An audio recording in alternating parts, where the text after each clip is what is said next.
podcast is part of the Sports Social Podcast Network. Bigre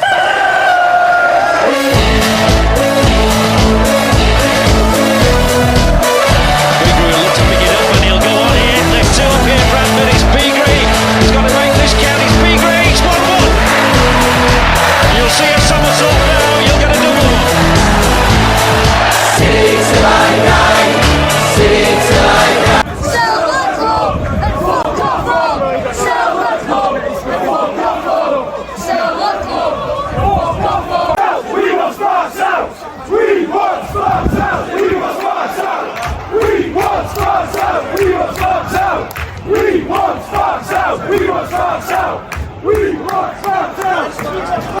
Right, wherever you are in the world, good morning, good afternoon, good evening, good night, and welcome to this special Tranmere, Bradford vs Tranmere podcast. It's supposed to be tomorrow, but we've moved it forward for today, so I want to get the basically thoughts of everybody.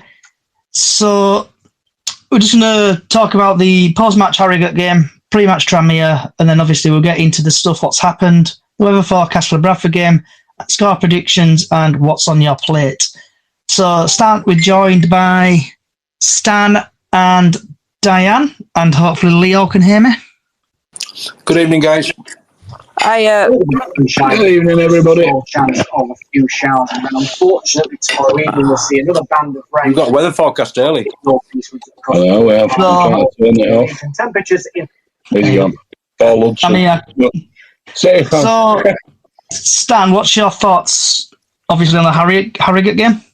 Yeah, it's kind of was to be expected, really. I think when second and third goals went in, I just laughed. It was just comical, really. We are fragile, aren't we, as a team mentally at the moment? Obviously, the confidence is low. Doubled by the fact that I think he's lost the dressing room. Personally, I think that, and sort of like post match when he was asked about, Kelly being on the bench and playing Rydalge, who did have a good game at Accrington, excuse me, by the way. But it all seems to have gone to pot. So it's kind of like we could have equalised. I think Terry Wright, all he has to do is just slot it either side. The keeper was closer to his line, so he left him a big enough angle. So he showed a bit of lack of composure. But then I think, we missed Tompkinson, I think, and missed basically the trio of Tompkinson, Platt, and Kelly, really, for my liking in terms of the defence. Now, in terms of, I'm going to say in terms of the midfield, but the midfield hardly barely touched it because it was being hoofed over the head.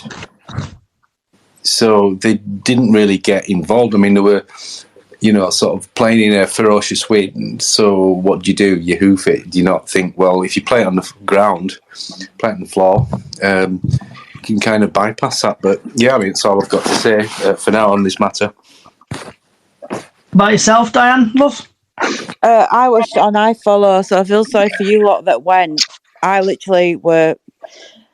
at my dad's watching it. I was trying not to swear because we're at my dad's.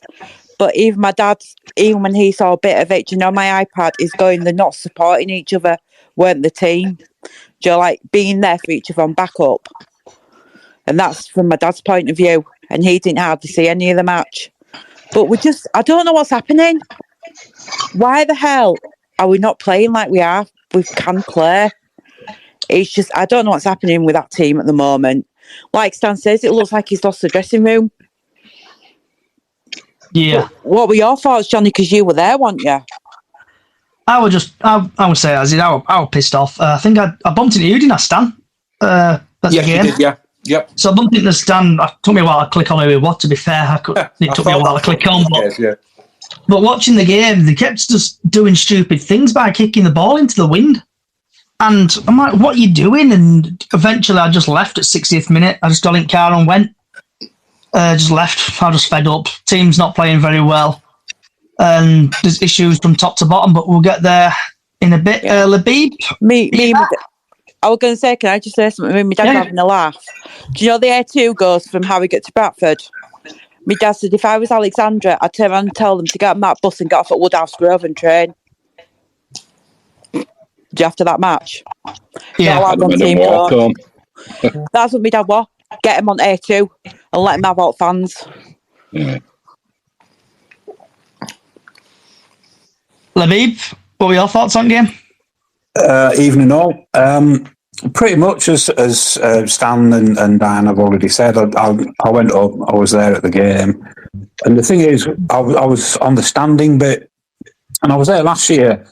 So just to make the point, they've obviously extended that standing terrace a little bit to make it a bit bigger, because I think they've lost half of it and put some seats on. But from where I was stood, it looked like the pitch slopes downwards a little bit. I don't know if that's actually the case, but it looked like there's a gentle slope on it.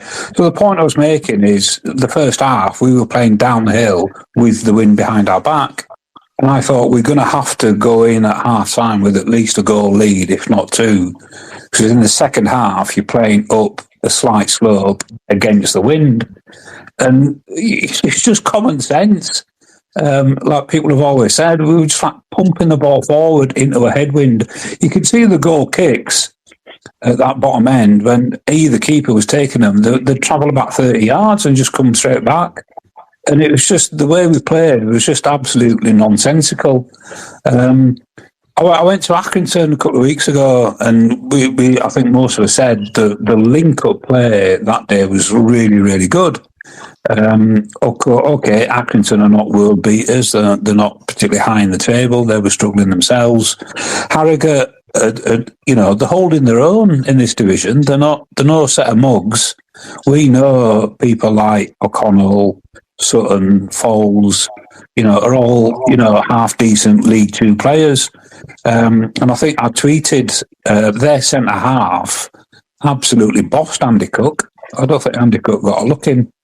And he just had him in his pocket, to be blunt, for the whole afternoon. And the way we played did not suit the conditions, the state of the pitch, the wind. Everything that we did was just so poor. I think there was a bit of endeavour, a bit of effort, but the quality was just absolutely missing. And it makes me ask questions that people have already said so far. What is going on with the mentality of some of these players? It looks like, half the time they're just not bothered. Like Mansfield last week, you leave your leading goal scorer on the bench. Couldn't see the sense behind that. This time round, you lead one of your most consistent defenders on the bench in Kieran Kelly. I think he's had a great season. Why would you leave him on the bench? No idea.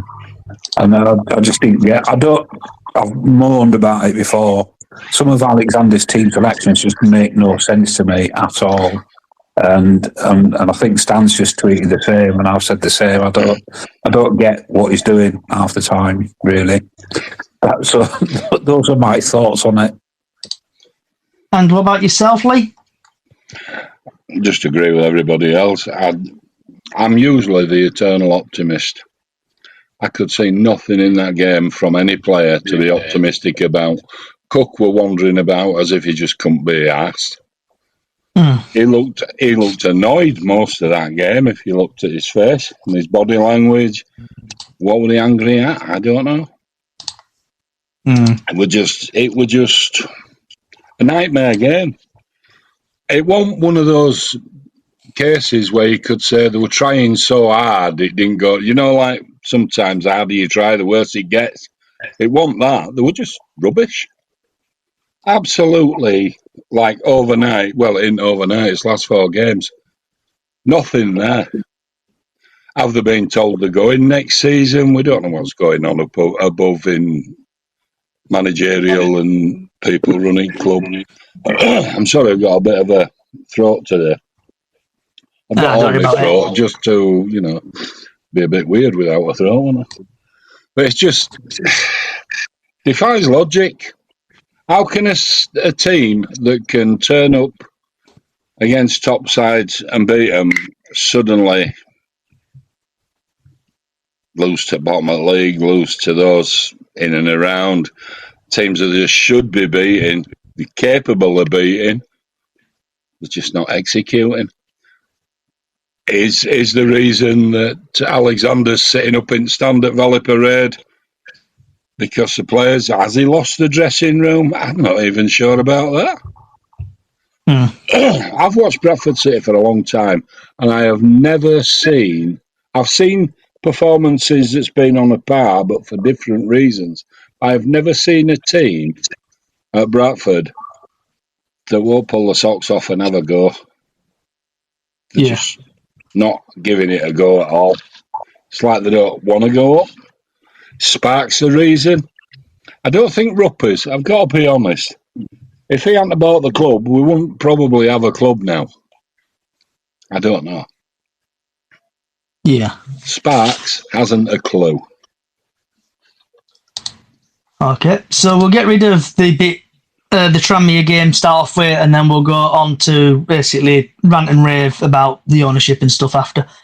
I can't find the referee for the game. I've tried to look, so I can't find it. So it's Bradford City versus Tranmere at 3 o'clock, 29th of March, Good Friday, at the University Stadium. Bradford have won 4 games. They've drawn 1, and Tranmere have won 4. On the 20th of April 2020, Bradford lost 1-0. 23rd of November 2021, Bradford lost 2-1. 15th of April 2022, Bradford drew 1-0. 3rd September 2022, Bradford won 2-1. 14th February 2023, Bradford City won 2-0. And the 3rd of October 2023, Bradford lost 2-1. Bradford City ranked 20 goals scored per match, 1.2. Haven't scored in their last 2 matches. Haven't won at home in their last 5 matches. And Tranmere ranked 9 goals per match, 1.5 goals. Luke McGee is ranked 3rd, saves per match in 3.2. Leo Connor has created the most big chances of Tranmere, 7. Tranmere are currently 15th. They've played 40 with a goal difference of 2 and they're on 50 points. Bradford have dropped down to 17th with 39 games played, -7 goal difference and goal difference of 50 points. So what's everybody's thoughts on the stats for the game? I think it's difficult. I think the stats go out the window in terms of previous engagements and stuff. I think the issue that Alexander's got now, he's got to find a way to find a set of players that are demoralised and somehow pick them up and hope that Tranmere are below par, because if they're anywhere near their capabilities, then I think it's going to be the same again. So I'm not optimistic for Friday. I'm going to go because that's what I do, but it's it's kind of like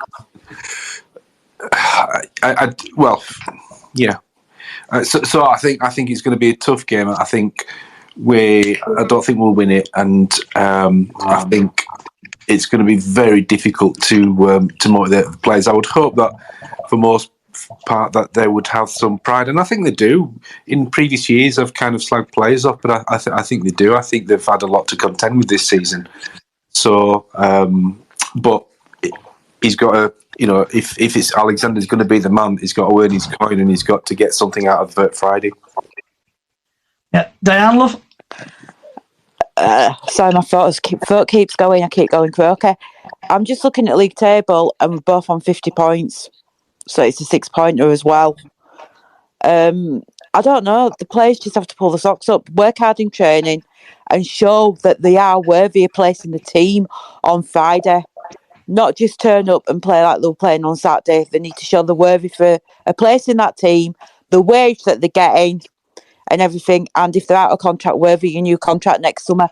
Hopefully, though, Tompkins will be back. And then we've got Kavanagh back from international duty as well. So will that change the dynamics of the match? And Labib?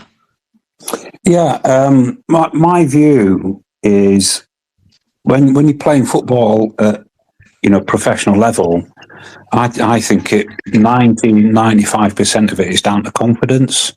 I don't necessarily think it's about technical ability. And at the moment, I think we've absolutely shot of all confidence at all whatsoever. And I think that's our main struggle. it's that mental strength and that mental kind of resilience, and I think we're spent. We don't seem to have any at all. How do you resolve that? It's got to be down to the coaching. And I used to say this with Mark Hughes as well, is the consistent performers are the people that can turn it in, not only over 90 minutes, but from game to game. And last season, I think there was a real lack of that. We didn't have consistent performers, apart probably from Andy Cook and Harry Lewis. But this season, the only major consistent performer has probably been Brad Halliday. So consistency and confidence is something that we don't have, and I think that's why we're struggling. How's it going to go on Friday? We all know how bad our home form is. I'm not going. I'm not making the journey up from Nottingham. I'm going to stay at home on Good Friday and relax at home. But I think it's going to be a tight game. It's going to be a struggle. Take your point that you made, Diane. I think it will change our lineup to get JT back and to get Kavanagh back. I think, if anything, that might give us a bit of a boost. So I can't see anything other than a draw or a very, very narrow win, 1-0 type of thing. But, I can't see anything other than that, really. What about yourself, Lee? I just don't think we can buy a win at the moment. It's just there just doesn't seem to be the effort in the team. There's a saying in rugby, I've coached rugby league and rugby union, 95% perspiration, which means you work your socks off, 5% inspiration. So in line with what Labib says, that's exactly the same thing. It's not about ability, it's about how hard are you willing to push yourself to get something from a game. And that's true for amateur, for semi-pro, pro, whatever. You've got to push yourself. You've got to want to, change things for yourself. Those players, if I were stood in front of them, I would be pointing out, it's not for the manager that they're playing, it's not for the club that they're playing for them fans that pay hard-earned cash and have hard lives for a lot of them, but they turn up every week for those players, and those players owe them, in my opinion. And I am angry, as you can probably tell. I didn't expect other night, but that was just terrible. Absolutely terrible. I know it's warm. Terrible. And we'll just get rid of all the boring stuff out of the way first, and then we'll hit this Bradford City next. So score predictions for Good Friday, Stan? I'll say we're going to lose 3-0. Yep. Diane? I'm going to say about a 2-0 win to us. We've got to get a win behind us. Labib? Ever the optimist, I'll go for a home win, 1-0. Lee? I'll go for a 1-0 win, and I'm open. I personally think we're going to get battered again. And then I think it's going to turn a bit toxic. But, right, what everybody's here for. What is going on at Bradford? Sorry, before we crack on, you've probably also seen that there's going to be a protest on Friday before the game. Event. Yeah, I don't know if you're going to talk about that in a minute. But yeah, we're going to get to that, Libby. Just basically, everything's going to get thrown in the pot and we're going to mush it up and digest it all. Cool, yeah. Right, so moving on there. So we'll start off with, basically, this is normally just news and everything, but obviously we've got bigger fish in the pond. So we're going to talk about basically what's going on at Bradford City and what's happening, really. Anyone want to start and just vent, stress, shout about anything? I think Labib was going to bring a point up, so you may as well. Yeah, go to Labib. Yeah. Sorry, it was just to mention that it was the Bradford City Independence Group, fans group, that had organised a protest. So that's, if I can remember the details, I don't have it in front of me, but to take place outside the main stand at about 2 p.m. So obviously, if you're that way inclined, go along and kind of join the protest. And if you're not, obviously don't. And I think a lot of people have obviously said they're not actually going to go to the game. They're just going to go along and kind of vent their kind of anxiety that they've got at the moment. And if I was closer to Bradford, I would have gone for the protest. It's difficult to put your finger on it. I think Rope is culpable. I think Sparks is culpable. And for people that read the drivel that I tweet, I'm not overly impressed with Alexander either. So I don't know where the changes need to be. Possibly at all three levels, at the ownership level, at the CEO level, and for me, probably at the managerial level as well. So, but that's a massive, massive overhaul. We've always spoken about, for success to arrive, you need some stability at the club. And the last kind of period of stability we had was Parky when he was there. So he had like 5 years. And each year we got better and better, and we progressed forward and forward each year. And since he left, we've had this, merry-go-round of managers. So we've had instability and uncertainty, and that is no way to bring about success.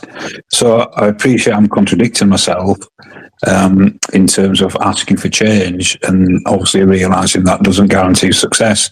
But the way the club is structured at the moment, it just feels really, really disjointed. I'll just make one final point. Next season absolutely scares me to death. We know, I think most of us will probably have heard, there's so many people that are not going to renew the season tickets. And that, as we know, our self-sustainable model means our playing budget will be cut next year. We're not going to be as competitive next year as we were this year, which then means I think we're going to have a poorer squad, a poorer quality squad than we've got this year.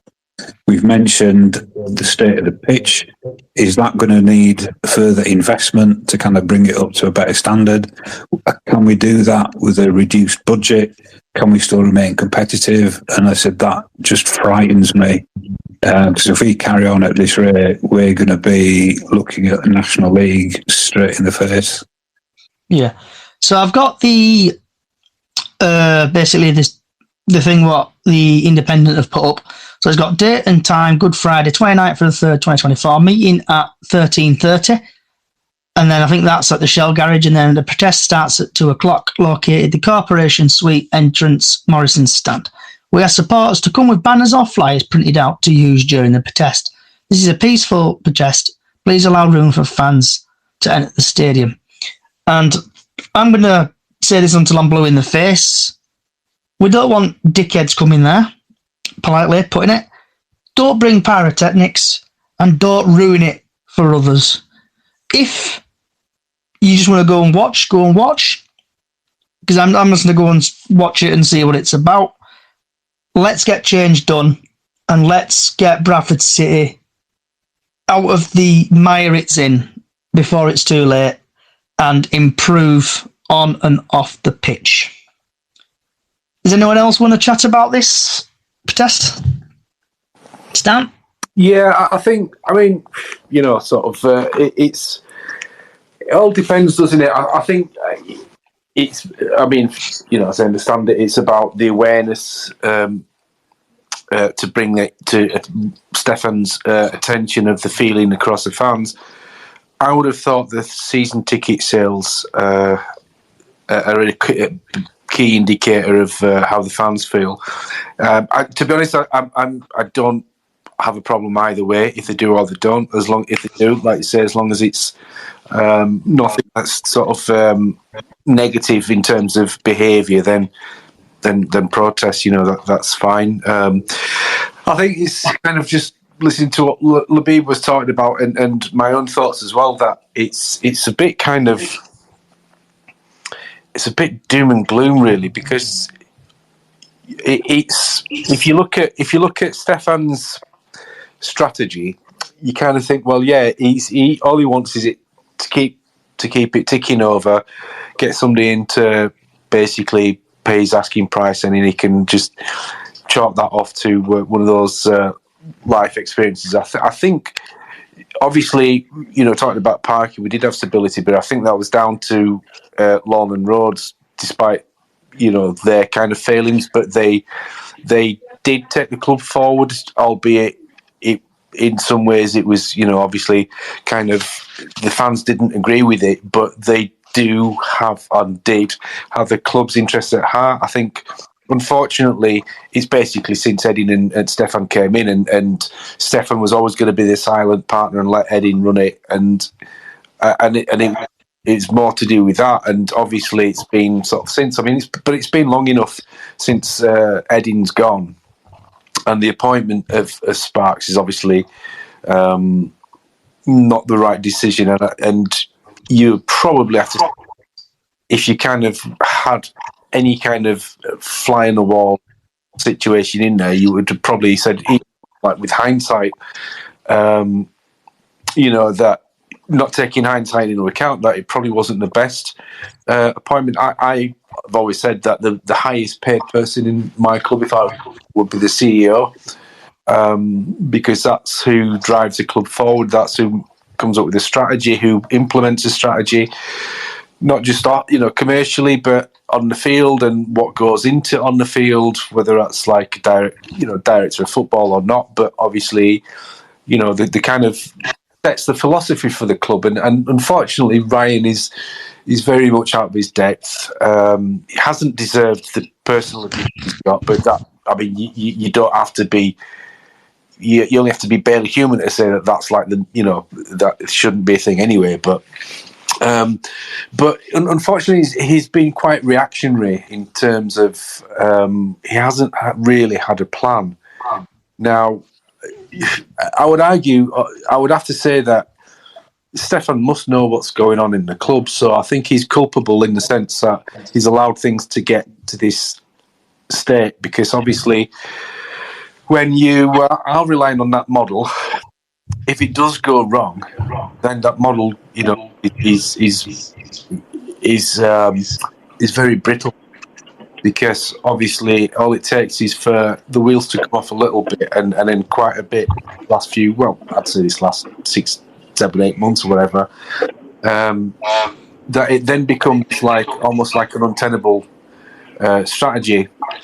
So I agree. I'm not so fussed. I wouldn't have a problem with Stefan Rupp staying at the club if he kind of realises, right, okay, well, if I really want to get something back on my investment, then I'm going to have to invest, and that means invest in a proper CEO and get somebody in and get somebody else to manage. Because I it's okay saying, well, we can't chop and change, but at the same time, don't put something that's not good in place just for the sake of continuity. And for me, and obviously Labib agrees with me in the terms of Graham Alexander, I was underwhelmed by him, and I think if anyone out of the bunch that we were interviewing at the time, probably Dave Artell, from what I'd heard in interviews and things like that. But I think it was on, as I understand it, I don't know where I heard this from or whatever, but he was almost like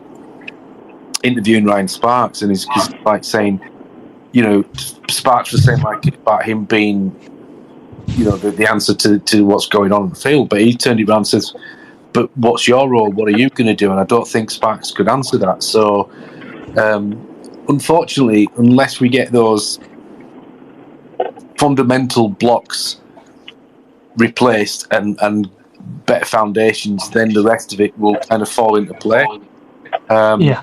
And so for me, this, obviously this season's done, but I am worried, because not only for the fact for next season that the playing budget is going to be poor, but I don't see what strategy Alexander's going to have. And if you're going to get out of League Two, you need a strategy to not be a Carlisle and come down at the first attempt. You need to have a team, and this team, for most part, obviously the recruitment was hit and miss in the summer, but for most part, this team's played really well against League One opposition, and I think this team would suit a League One style football. That's not to say, that you can't play football in this league because Orient did it last year. So, unfortunately, the future is bleak unless something changes. So I know Callie's joined us. Apologise to Callie. I know we were supposed to do this yesterday. I'm not sure my way to work. So Callie, what's your thoughts on the just basically protesting and I'm probably going to sound like an old record, but same as what... sorry, good evening everybody first. I should say good evening. Where's my manners? I'm going to sound like a broken record, but I said it last week. I think the players' heads had gone down. We're just playing, like Richard Wilkinson said a few weeks ago, it's just friendlies now, really, isn't it, for the last few games. I'm like Labib, I'm not driving up Friday. I'm not spending all that money to drive up there to watch a group of players that have given up. I think the manager's given up, I think the players have given up. So, and I've given up, really, for this season. I've renewed my season ticket. I'll be there again next season, like I always am, but it's over for me now, I think. So if we lose, Callie, on Friday, do you think we're going to get a bit of deja vu, like what happened with the former manager, Hughes? Do you think he'll get sacked if we lose on Friday? It's what we've done in the past, isn't it? It's what we usually do. So I can't see what the difference is going to be this time. Has he been given enough time? No, I don't think he has. But I don't think it's like Stan's just been saying, I don't think he's the right person to take us forward. But who is?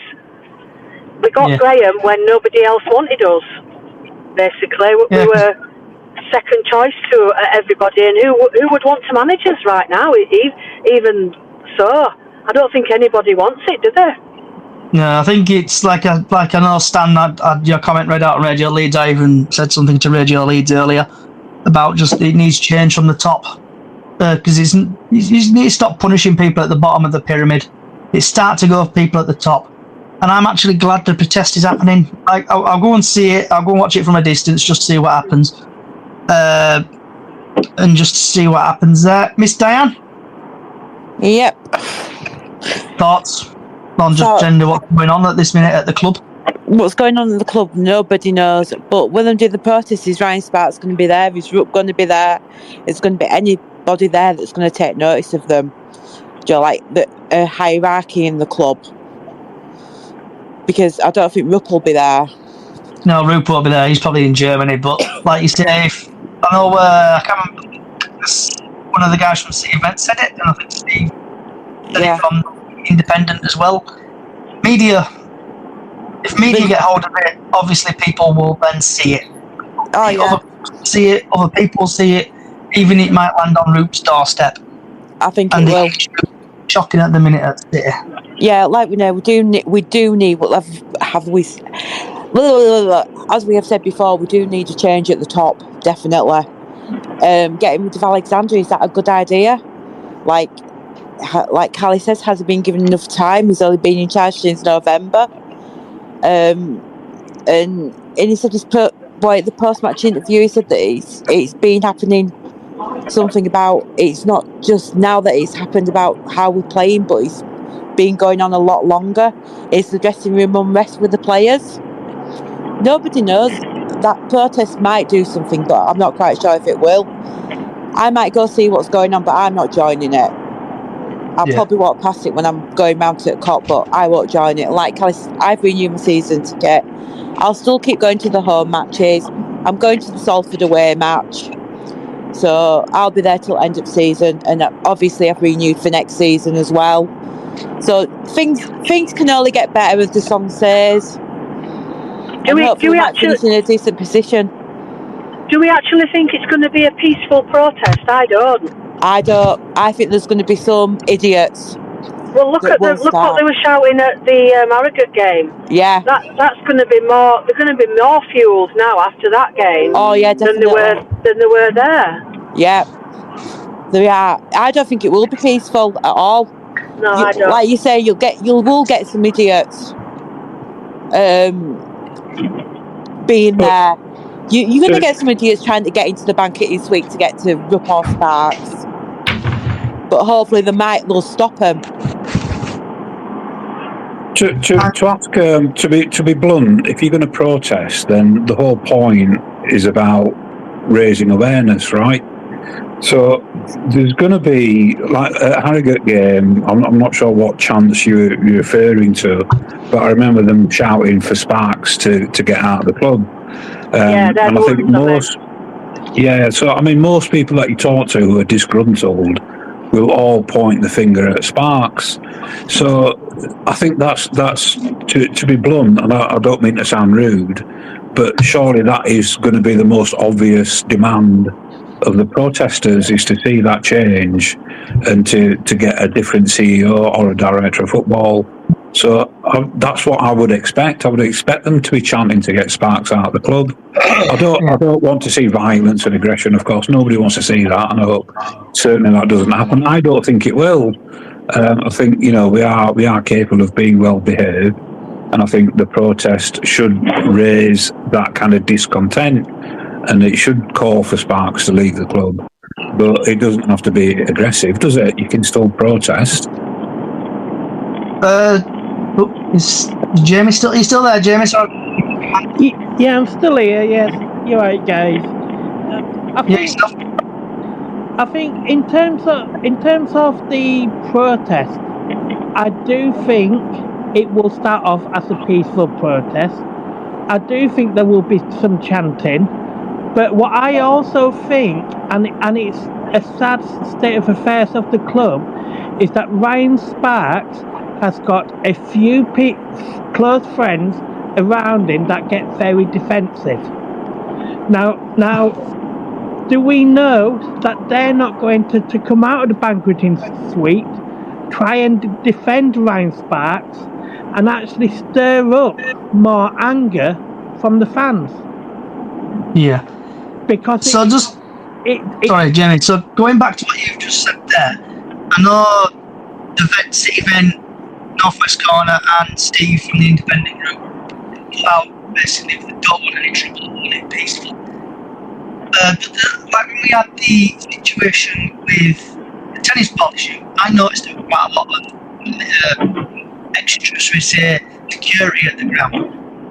So if that does happen, I agree with you there, Jamie, it might turn bad. But also, I want to make it clear as well, like I said at the podcast, remember, people, if you're going, remember where you are doing it.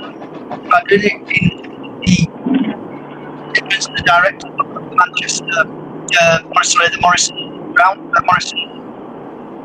They didn't think of the director of not the deep pyros, but just remember what next to it, Memorial of 56. I know people, please don't think pyro, have it peacefully. Yeah, I think I do agree with the protest in a way, as long as it stays. First things first, I think at 3 o'clock, the people in the stadium, no matter what our thoughts may be on the players, at 3 o'clock, we should be encouraging those players on the pitch.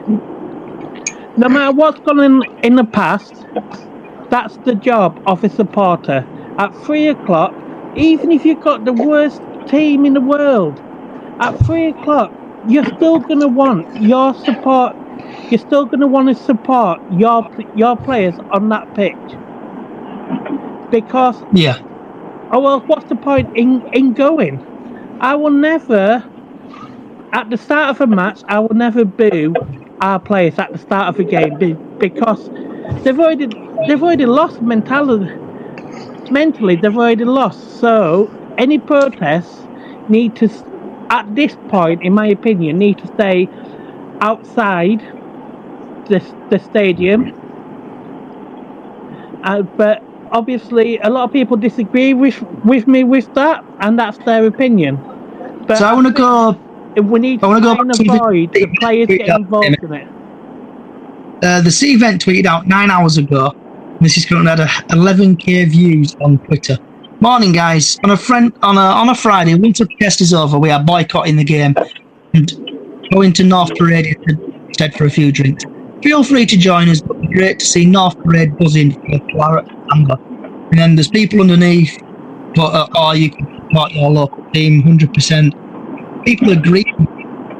So what's your thoughts on that, Jamie? Personally, I disagree with that personally, because I think the whole point of supporting a club is that you back that club through thick and thin. I can appreciate people like Labib and Callie that spend a lot of money coming every single match, home and away, and I can totally appreciate why you wouldn't want to spend that money at the moment for what we all see as a friendly game. But what I disagree with is fans encouraging other fans not to go to a game. I've never seen that whilst being a Bradford City supporter in all my years, and I disagree with that personally, but everybody's entitled to their own opinion. Yeah. People are human. They've got their own brain cells, haven't they? If you want to go to game, go to game. If you don't, you don't. Exactly, yeah. But I do think personally, Stefan Rupp, unless somebody comes in and makes a decent offer for the club, which I don't believe all these rumours about certain people bringing money in. I don't believe it until I see it. Yeah. Nobody has actually come out and said, I want to buy Bradford City Football Club publicly. They haven't. So we are stuck with Rupp. Whether we like it or not, we are stuck with Rupp at the moment. But what Rupp does need to do is to get rid of Ryan Sparks and bring somebody in who can actually have a vision for the future. That's what we don't have. We don't have a vision for the future. When Stuart McCall got sacked, Ryan Sparks came out and he said, our vision for the future is we're going to focus on the academy, we're going to focus on young players, bringing them up into the team, and then all of a sudden brings a new manager in and that vision goes. We don't have a structure at the club that's for the future. Nobody knows what's going to happen next season. Yeah, so Jamie, because we're streaming on TikTok, YouTube and other social sites, we've had Darren off TikTok, well said, Jamie, and then he's put, I agree with Jamie. So you got people agreeing with you, Jamie, what you're saying, bud? Yeah, question for you guys then. Next season, yes, we're going to have a lower budget, unfortunately. If we've got less fans, we've got a lower budget. Would you be happy to actually bring in younger players on less money, maybe a couple up from the conference, even if we know it's going to take them two seasons to thrive and develop? But if the club turns around and says, these are our future, this is where we're going to focus, and if we do that, we will still have a budget to do that. But so would you feel like a Peterborough model, Jamie? On these prima donnas that have done it in the past, we'll have a budget for younger players for the future. So would you say like a Peterborough model? Yeah, exactly like a Peterborough model, yes. You got your hand up, Stan?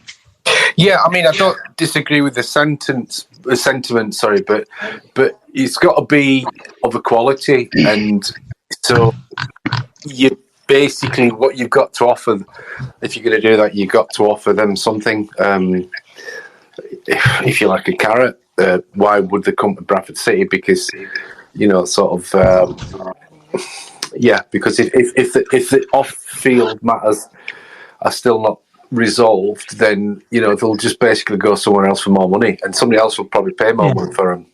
So I don't disagree. However, I don't think it's as simple as that, but I could be wrong. So we've had the best name ever on YouTube. I hope we've got Saudi Oil Prince on YouTube. I hope you're an Oil Prince. Come on by Bradford. A director of football with experience in football could easily do what Jamie has said. Yep. Labib, you've got your hand up, bud? Yeah, so just to go back on this model or strategy of developing younger players and bringing them through, the critical point behind that is that you still need a level of investment, right, if you want that model. So to put it bluntly, young players are hit and miss. You never know if they're going to make it or not. In order to rely upon that strategy, you need a bigger pool of younger players. So take, for example, our academy. How many of those will make it through into the first team? There's only been Bobby who's made it into the first team out of a group of like 15, 16 players. So if you put in that strategy into place, you need a far bigger pool of younger players and you need to invest. So whilst long term it might pay dividends, to start that ball rolling, you need money to set that up and get it running. That's my view on it. So I'm just going to go through the players who Bradford City have brought in the 2003. I think further to what Labib's just said, I think everything that happens has a cost financially. Yeah. So whether and obviously.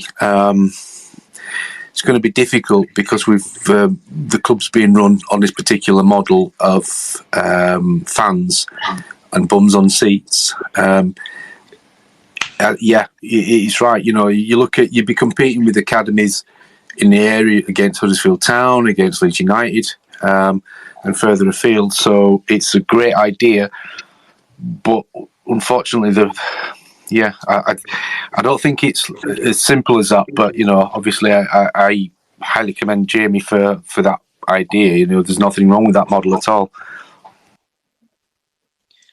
So players who we've brought in, Stan, we've had Lewis Richardson, 21-year-old, Ash Taylor, 32, Alex Patterson, 25, Sam Walker, 32, Tyler Smith, 24, Clark O'Dwyer, 24, Kevin McDonald, 34, Callum Cava, 20, Adam Wilson, 23, Daniel, I just call him Okie Koki because I can never pronounce his name, 20, Tariq Wright, who's on loan, 22, Tuluk, who came and then disappeared back to West Brom and then got his contract terminated, 22-year-old, Jonathan Tompkinson, 21 from Norwich, and Christian Afko, 19 from Villa, who went back in the loan period.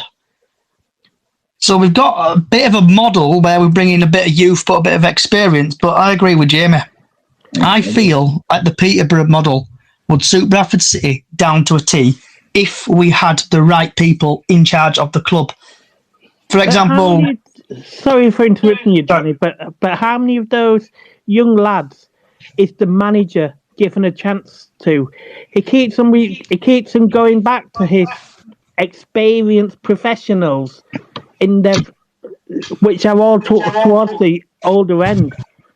So we need the right manager to give the opportunities out to the younger players. Yeah. Because I think at the same time, though, if you look at those players that you've just gone through, how many of those would you say have been a success this season? I don't think any of them. Exactly. So that's the point I'm making. If you want to rely upon younger players coming through, you need a much bigger pool, because the law of averages will dictate only one or two might be successful. So if you're pinning your strategy on signing under 21-year-olds, for example, or under 23-year-olds, you're going to have to sign a load in the hope that one or two will make it through and they'll be of the right quality. So it goes back to that investment, is what we're saying. It's a good strategy to have, but you need to back it up. Do you think any of those younger players may actually often better if they get given a run in the team, knowing that at the start they're not going to be great? Look at Kieran Kelly. I think he's done a lot better now that he's had a run in the squad, whereas at first, when he was a big player, he didn't do great, but being given a run in the squad has developed him as a player. I don't necessarily agree. I think Kelly looked good. I don't want Kelly, but he's been with us a long time. Sorry to butt in, but... Yeah, I think Kelly always looked good, to be honest. I think last season he was coming off the bench, making the odd appearance here and there. never looked out of place, always looked relatively solid. And the counter argument is somebody like Clark O'Dwyer, right? Played the first few games, looked hopeless, had a bit of a good spell. He had like 2 or 3 good games, and now he's just reverted back to his normal self, looks absolutely useless half the time. And that's the point I'm making. Signing young players, they are going to be inconsistent. They are going to be hit and miss. Some of them will work, some of them won't. The only ones that we've signed, for me, that shows any sort of potential is Kavanagh. I think he's got the potential to really kick on and really improve. All the other young lads that we've signed, for me, have been, like I said, very much hit and miss. So we've had Chris. I think as well, you kind of need some experience in there with them, because it's all right to give them a couple of seasons, but if they get to the point where, because they're obviously learning the trade still, they get relegated, then we can't afford to do that either. I felt really sorry for Noah Wadsworth coming on Saturday, because a young lad making his debut, first time on the pitch for the first team. He'd been on the bench a couple of times, and we throw him on for the last few minutes in a game in which we're getting hammered. Surely, as a young player, you don't want that as a memory, of your first kind of league debut. You want to kind of get on the pitch when you're winning, and you're in a position of strength, and you can kind of play to your strengths, and you can kind of, really kind of show off your abilities. You don't want to be coming on when you're 3-0 down. And, it's a bit of a mess, really. I'm glad you said that, Labib, because I was thinking that as well at the weekend, and you just reminded me of that. And, and it's similar when he's just put Bobby on, sort of talking appearances, where he's putting on like 5 minutes to go. Well, like, how's he going to make an impact? And then you can turn around and say, well, I've played him, it doesn't make sense. And I was thinking exactly that for the young lad who made his full debut on Saturday. So we've had Chris Potter on Twitter. Sorry, we need a youth link up again with Leeds and Huddersfield. Get their exciting youth players to us on loan to develop, with a potential of buying them or to sell them for more.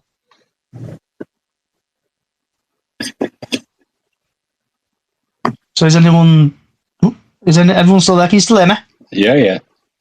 Yeah, I can still hear you. I'm just keeping quiet. So with the transfer structure then, do you think Stephen Gent needs to go? Yes. Labib? I don't know. Because last summer, I thought we had a really, really good recruitment window. We brought in some very, very good players, right? Harry Lewis, Brad Halliday, Matty Platt. Most of them tended to work. We brought in Tyreek Wright on loan. And I think there were far more successes than there were failures.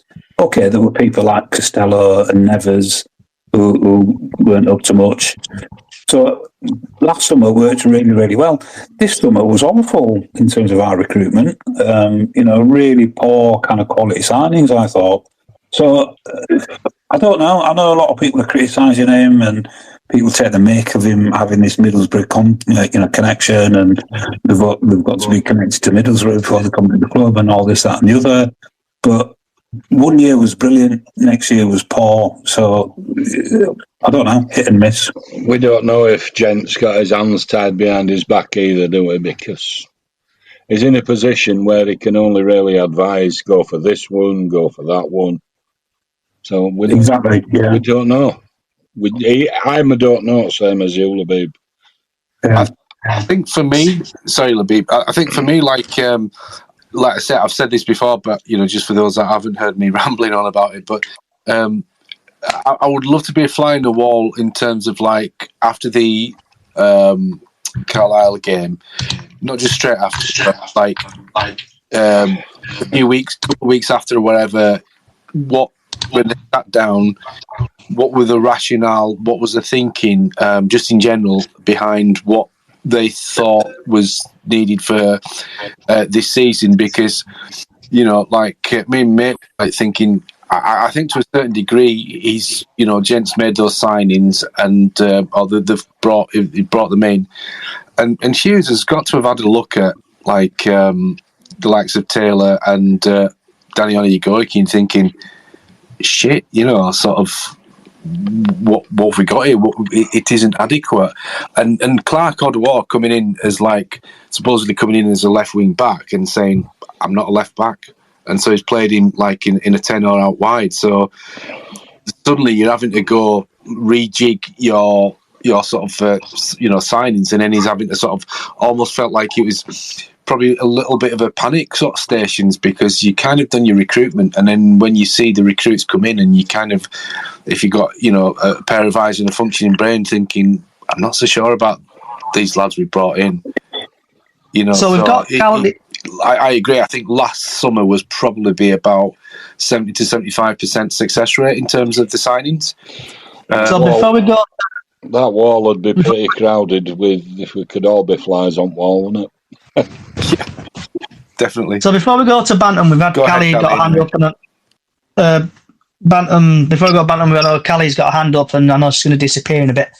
So Callie, yeah, I just want to say, we're talking. The protest is aimed at Sparks and the top dogs, if you like. But if you get all these people out and get new people in, get a new recruitment person in, if them players don't perform on the pitch and they don't play with the passion and the Yorkshire spirit that we need for our team, it's not going to matter. If they don't play as a team, what's the point? And that's what they're doing right now, and they have been doing for the past few games. Yeah. But isn't that down to Alexander, though, or whoever the manager is, to coach them? Yeah, but even if he coaches, that's what the point I'm trying to get across. Even if he's coaching them, it's not working. They're not still playing as a team. But how can we play like an amazing team and beat teams like Derby in cup runs, and then and have good results away from home, and then actually play at home and get nowhere? I can remember a few seasons back, Valley Parade was like a fortress. I think we went a full season, didn't we, without losing? We did indeed. I mean, the point that you've made, Callie, reminds me of Phil Parkinson. And if you remember back, I think he actually made that point at the time, is that he wanted to sign players with a certain character, with a certain mentality, and that was his recruitment strategy. And that works, didn't it? And it works, yeah. You bring somebody in with the right mentality. I'll make this point, and I'll kind of, you can shoot me down if you want to.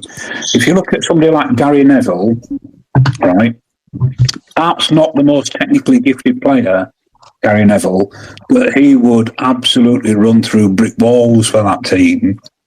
And we've had players like that in the past. People like Wayne Jacobs, perhaps not the most gifted, talented player, but McMahon comes to mind. Absolutely play your heart out. And it's what Lee said at the beginning. It's not necessarily about technical ability. It's about that absolute determination and the spirit to work hard. And the spirit, exactly. If you don't get that player, it's not going to work. Especially with in a big crowd and at Valley Parade and all of that stuff we've spoken about. If they haven't got it, upstairs, it ain't going to work. No.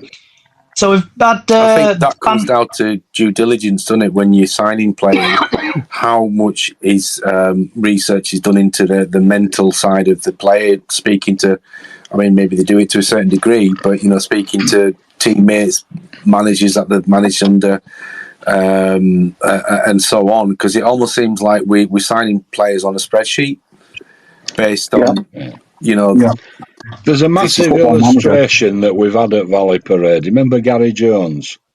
We signed his teammate in that great Rochdale side, didn't we? And he didn't last 2 minutes because he didn't have the heart that Gary Jones has got. He had some skills, but that was it. Sorry, boy, guys. We've got Bantam, who's been waiting for a while. Yeah, you've got to have some ability, though, and I think you've got to have the right balance, haven't you? that sort of player with the mental fortitude. I think for me, I've said this recently, and I'm not 100% laying my sort of cards down on the table with regards to this opinion, but in terms of like when you think of what the players have had, in the past I would have been hard on the players, but when you think of they've had the disappointment of the playoff defeat. They've had a summer where they've had weeks off, and as you know, the worst thing in football is when you've lost, is to basically, wait a long time between now and the next game. Then you're talking about the turmoil off the field. Your manager getting sacked, then they bring in Kev McDonald, and he plays a different way. Then he says, "Look, I'm not good enough." So then they go through the rigmarole where basically, seemingly the 20th choice comes in, and then they've been brought in to play a certain way, and then suddenly somebody who's coming in and playing a different way to what they've been sort of used to for some of them a season and a half, season and a bit. So yes, the easiest thing for a player to do is run 100%. I'm 100% agreement with that. If you're having a bad game, you can turn a 4 or a 5 out of 10 into a 6 out of 10 just by working hard. So I have no issues with that sort of thoughts whatsoever. But I do think something's gone on in the within the coaching staff and the team, that they basically maybe had a fallout, or just think this guy hasn't got a clue. When you see the players that he's playing out of position, and then you basically hang them out to dry because you're kind of asking them to do something that they've not been used to doing. And I agree with Callie, and I agree with Labib in the sense that yes, the players do need to give everything, but sort of at the same time, no, they're being coached, and how well are they being coached? I've heard a couple of rumours, and I'm not going to sort of say anything because I don't want to come across as like in the know, because these are only rumours, but which suggests that I don't think the players respect him. So we've had. Are you there, Bantam? I know you've been waiting a while. Are you there, Bantam? Are you still there, Bantam? Can you hear me? Are you gonna? I know you've been waiting a while. You need to unmic your mic if you want to speak. Okay, he's gone. Is anyone else got anything they want to say?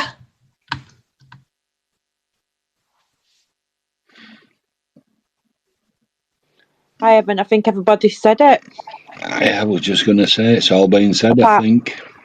Apart from, I know, can we just go on, what about the new ticketing system? Because I tried on Saturday to get Salford ticket as a season ticket holder, and it said I wasn't eligible. I had to ring the ticket office up to get it sorted out. Yeah, same here. Yeah. Yeah, it's stupid. It's saying that you season ticket holders, and you can't even get onto it to get your ticket. Because I ended up having to do my mates as well. Yeah, I can't even see where my loyalty points are. I can't. They've disappeared, yeah. I can't at all. But yeah, my luckily they let me get my mates' tickets as well for her. But it's just this new ticketing system. Even the guy in the ticket office said, why they've changed it, we don't know. And that's how bad it is if the ticket office is saying that. Sorry, Dan, I know Bantam's come back. Are you there, Bantam? Are you there, Bantam, or have you gone? Is he gone again? Are you there, Bantam? Can you hear us? Okay. Are you there, mate? I've been having some trouble. I've had to be coming in and out, Johnny, so I don't know at which end the technical issues are. Okay. I'll give you one more chance, Bantam, if you want to leave and come back, try again. If you can hear me. Okay, so has anyone else had problems with the ticket office? Yes. Yeah, George has as well, because George is on and she's had trouble. She had to go down to the ground to get it sorted out. Yeah, I saw that. I saw it on, I think, your Facebook, George, love, about it with your issues. Has anybody not had issues with the new ticketing system? It'll probably be a better question. Because everybody I've spoken to has had issues, and they're all the same issues. Mine's been okay. I managed to go on and get my Grimsby tickets. Oh, Georgia wants to speak, so Miss Georgia should be here now. Are you there, Georgia, love? I am. Okay. So is there anything you want to talk about, the ticketing or the ownership or the protests on Friday? I had to go down at 9 o'clock on Saturday morning just to get my ticket sorted because obviously Little and being disabled, I have to get a disabled help ticket on the side. And because they're not on the system no more, you've got to physically go down or phone up on the phone to get them sorted. Which I think is ridiculous considering that they were on there before. Yeah, my main problem with the other day, I think, is the ticket office doesn't know what Ticketmaster are doing, because I went and got my Grimsby ticket and saw the ticket, obviously told Callie about it. And then I went home and found out the tickets were live for Walsall. So I've gone all the way to ground and they were like, what do you mean they're for sale? And I'm like, yeah, they're for sale. And turns out I just went home and bought them online and still not come yet, but that were the other day. But Crypto Bantam, are you there, mate? Crypto? Can you hear me? I can hear you, mate. You're coming loud and clear. Hello, everybody. Hope you're all well.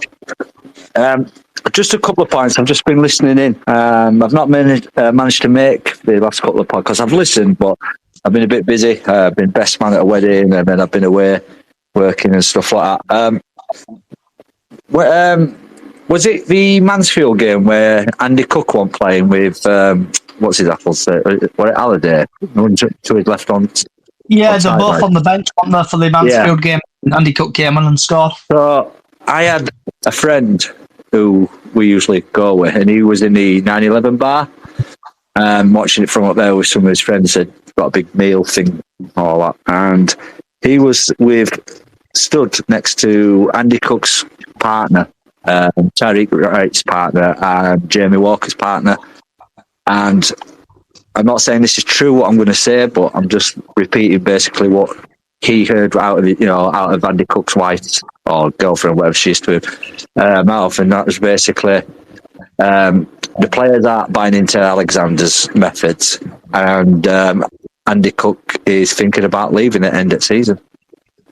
Now, whether that's true, I don't know. I'm not trying to say that I'm in the know or anything like that, but that comes from his wife. And to be fair, like Paul, the lad who told me, he did turn around and say that she'd had a few beers as well. So if we say that is true, Crypto, though, he's just signed a 3-year deal. So obviously, if he does go, I don't blame him, to be honest, if he goes. The club's up a river out of paddle at the minute, Shit Creek, putting it. The club would obviously get quite a bit of money for Cookie because he's the star player of the team, isn't he? I think he scored like 17, 18 goals this season. Yeah. He's up there with goals. He's still scoring. 17 in all competitions in a side that's playing really poorly. I don't think that's bad. Yeah. I mean, we don't forget we've got Jake Young and we've got Kavanagh. So, and if the club are, struggling for money, and it turns out that, next season there isn't as many people renewing and stuff like that, it may be an option where we think, let's cash in on him and use, as existing strikers that we've got with the club, and maybe bring on a couple, from the youth academy, give them a run. Yeah. I'm just going to quickly get bear with me for 10 seconds, on the pitch. How old is Andy Cook now? Is he 30-something? He's definitely 30-something. I think it's 32, 33. We're thinking about. Yeah, I thought he was like 31, 32, something like that. So just a general question to everybody, because we're going to start winding down in a couple of minutes. So Sam Walker, would you keep or get rid? Keep. Absolutely. Keep. Definitely keep. Well, Georgia Dan's a no-brainer with that one. Keep him. It's not his fault that it's to do with the defenders as well, not defending either. So it's some of the defenders that need to go. So, Colin Doyle. Yeah, Keeper coach, maybe. Yeah, keeper coach. Keeper coach. And then we've got Heath Richardson, who's currently out on loan. Don't know. We've not seen no of him, to say. Okay. So then we move on to defenders. Brad Halliday. Keep. No brainer, definitely keep. Keep him. Liam Rydhall. Nah. Gone. I would let him go, actually. Personally. I would. Okay. Everyone's favourite player, Ash Taylor. Oh.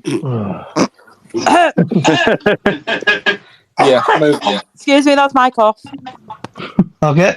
Moving on, Matty Platt. Keep. Keep. Yeah, keep him. Sam Stubbs. Keep. Yeah. Currently out on loan at the minute, Luke Hendry. I think he's already gone, personally. Yeah. Yeah. Let him go. Kelly. Keep. I would keep him. I would. Keep. Oh my God. Keep him. Odysseina, if I'm pronouncing his name correctly, out on loan. Think he'll be gone. Get rid. Obviously, we've got Okitoki, he's And he leaving. hasn't been given a chance, has he? And Alexander hasn't seen him, so I don't know with Odyssey. So then we've got Harry Rowe as well, who's currently youngster. Keep him. Keep him. Yeah, we need the youngsters. Yeah. Same with Finn. Finn Cousin Dawson. I'd keep him. I like Finn. Yeah. Good player. Lewis Playing Richardson. well on loan. Richardson. Lewis Richardson. I'd keep him. Yep. So then we've got Noah Wadsworth, who came on for his first game. Yeah, definitely. And obviously the best player, I think, in the defence at the minute. Would you like to sign him or not bother? Jonathan Tompkinson. No chance. Sign. Sign him. No chance of signing him, but I'd sign him. It's not going to happen, is it? Yeah. Okay. He's We rated. should do. I don't Everyone's know if we could afford his wages if we were to sign him properly. Yeah. and everyone's second favourite best player, who's especially good at free kicks. If anyone's from Wrexham listening, Richard Smallwood.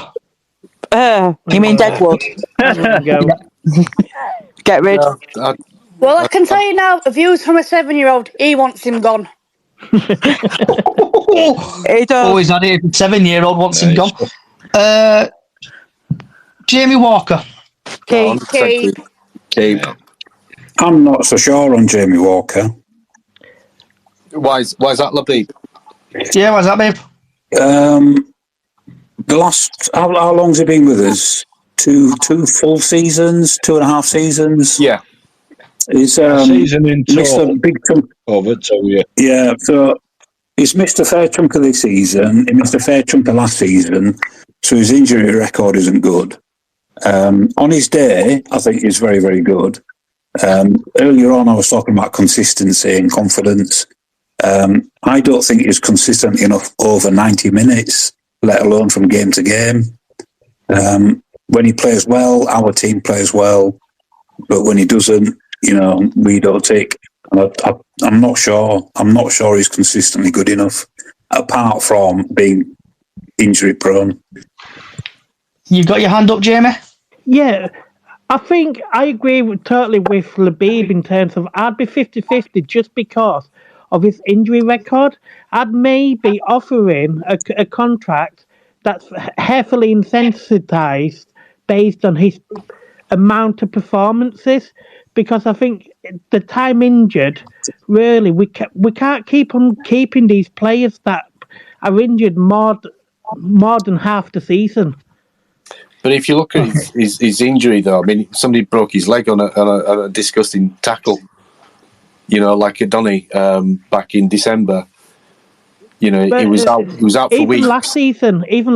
Yeah, but last season he had an operation. But the second half of last season, when he played till the end of the season, we went from drawing at home to picking up wins, and he definitely had a positive effect on the team. I'm 100% keep. I think he's one of the best players in the club, and the work he did over the summer for his fitness. I think if he hadn't have had broken leg, he would have been close to Brad as being one of the best players of the season. I mean, Brad's a country mile, but for me, Jamie Walker's been up there. And then we've got Alex Pattison. Don't know. We don't know. We might as well let him see his contract out and let's see what he's got. Yeah. Because he could be a good backup if Walker goes, couldn't he? Because he's that same sort of player. What about Alex Gilead? Keep. Definitely keep. He's a role. Definitely keep. Clark Adwoa? No. Go. No. Bye-bye. Harry Chapman? I'd keep. Keep. I don't know. Okay. And everyone's favourite last name, especially if you like your McDonald's, Kevin McDonald. Keep. Keep. Play coach if need be. Freddie Jeffries, if I'm pronouncing that correctly, youth player. Keep him. Keep. I heard that he's good. And now on to forwards. I'm going to miss out Callum Cav because he's just signed. Andy Cook. Keep. Sell. Sorry, did someone just say sell? Yeah, me, crypto banter, me. I know everyone's going to give me loads of incoming, but if we've got Jake Young. I know. We've got Jake Young. We've got Kavanagh. We've got other players on fringe. Wouldn't you like to see Jake Young play with Cook consistently? I would. Yeah, that'd be nice. Like, but if Cook's, thinking about leaving the club, no player's bigger than the club, and if we can cash in on him, I mean, don't get me wrong, I like Cook, I like him a lot, but you know what I mean. If there's friction between him and the manager, and he's not buying into the into the way, then maybe it might be time to cash in. After Friday, we might not have him. And what about Tyler Smith? Out there, like you do. Tyler Smith can go. Tyler Smith. Not good. Him personally. No, who said get rid? Me. Labib. It was me. Labib. So why get rid of Tyler Smith, Labib? I don't think he's good enough. I think he'd struggle in the National League, if I'm honest. The only goals he scored has been in that Trophy Cup game against other reserve sides and academy sides. I just don't see what he brings to the team. He scored like 2-3 half-decent goals, but not good enough over the season. And I don't think he's a team player either. And, okay, I thought I rated him when he came. Vadim Oliver, who's currently out on loan. I'd let him go. I'd let him go. Let him go. It's a strange signing at the time. As it says in the film Frozen, let it go, let it go. I could say the other way of it, but I'm not going to say it because it's naughty way. Oh. Well, the code doesn't bother you anyway. Right, moving on to Bobby Poynton. Keep For sure. I'll give him a 20-year contract. If we can. If we can hang on to him, yeah. And, oh my lord, I know he's currently out on loan a minute. Youngster Dylan Yombe, if I'm pronouncing that correctly. Yombe, yeah. Or Yumbe. I've heard lots of good things about him. Don't know anything about him. I've heard. Shall I say that again, Jamie? I've heard lots of good things about him, and I think it was Harry Lewis said last season he's got one of the strongest kicks that we had in our squad last season. So bring him back, give him a chance. Keep him for sure. I agree. I've heard good things. Keep the young'uns. Yeah. And moving on to a player who's disappeared from the team completely and not been seen for a while, Matt Derbyshire. Get rid. He need coaching.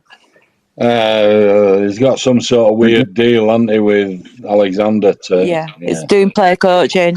Yeah. Yeah, he's still registered though. Keep. Yeah, 100% keep. Keep. Young. Yeah, Young keep. Adam Wilton. Keep I'll give him another season. Keep. Yeah. Yeah, I'd keep him. And what I find really strange is how come Rahin Tulik has reappeared back on the first team? It's a glitch on the website. I spoke to Simon Parker and a couple of friends that I've got, and it's just a glitch. They're not sure. but they can't seem to get rid of it now. He's no player at Bradford City, though. That is, you can be assured, he's not. Okay. And last but not least, Tariq Wright. Send back. Yeah. Would you send him back? Yeah. Buy him? Dion Pereira all over again, innit? Yeah. Right. And we've got 2 more things to do before we disappear. And it's everybody's favourite weather forecast. So I'm going to move over to Mr. Stan, who's going to say his one-liner. Yes, the weather forecast is sponsored by myself, Stan Jammer Photography, where capturing your image is my focus. So on Friday, the sun will rise at 05:47 and sunset at 6:38. On Friday, it seems going to be a bit sunny with a bit of rain, so you probably need to bring your big coat. And that is Friday's weather forecast. And let's leave on a very polite note, shall we? What's on your plate time if you watch CBBS? I normally have to get lumped watching it with my little one. 12 o'clock, what's on your plate? So what have you had for your tea, Diane? I've had chicken wrapped in bacon with peas and carrots and air-fried new potatoes. Ooh, how many sins is bacon? Shut up, I don't know that. I'm not sinning it. It was nice. And it had a mushroom thingy in it. Well, from Butcher's, Dad bought me it. What more can I say? You do right. Better way fancy does he good. I don't ask for your tea, Labib. Not saying a word. So, no, well, as you probably know, it's Ramadan, so I've been fasting. So I ate about 6:30, just a light snack of some hummus and pita bread. How are you getting on with your fasting? Yeah, it's all right. It's all right. It's relatively easy, I would say, because it's, you're only going to about 6:30 p.m, so it's not too bad. In the summer months, obviously, it's much harder, where it goes on to like 9:30 at night. So it's not too And bad. how long do you fast for now? Is it until a certain date? We're about halfway through, so we've got about another 2 weeks left. Yeah. Good luck with it all. Thank you. Stan?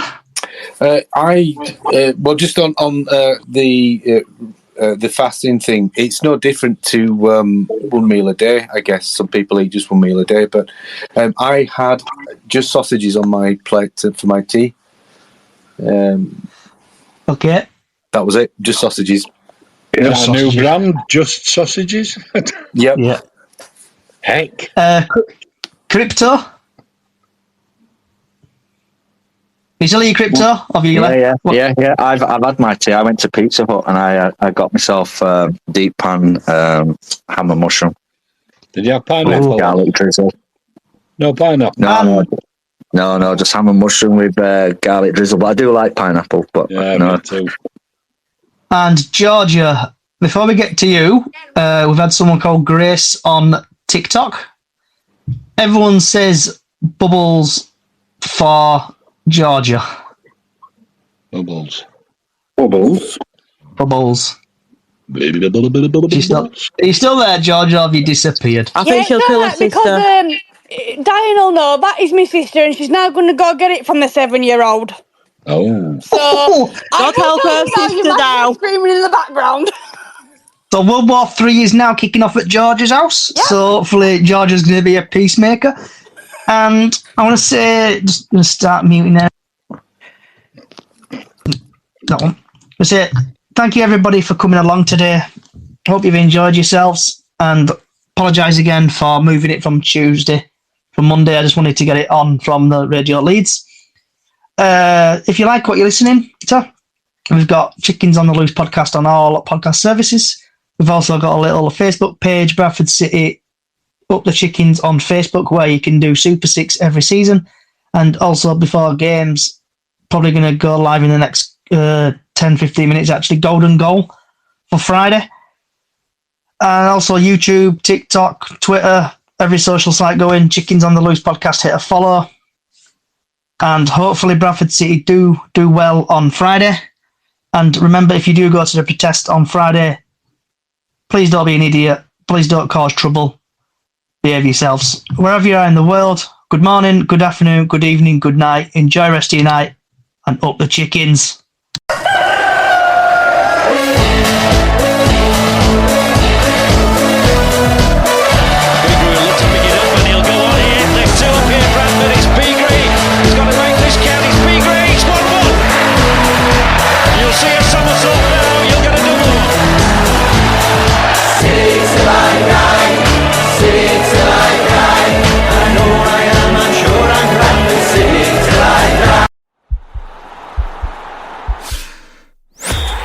podcast is part of the Sports Social Podcast Network.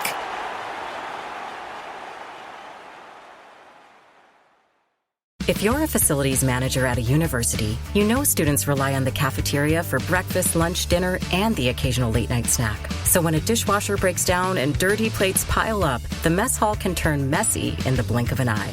Enter Grainger. With over 1 million industrial-grade products and fast delivery, the product you need now is never far away. So you can turn that dishwasher back into a lean, clean washing machine. Call, click Grainger.com, or just stop by. Grainger, for the ones who get it done.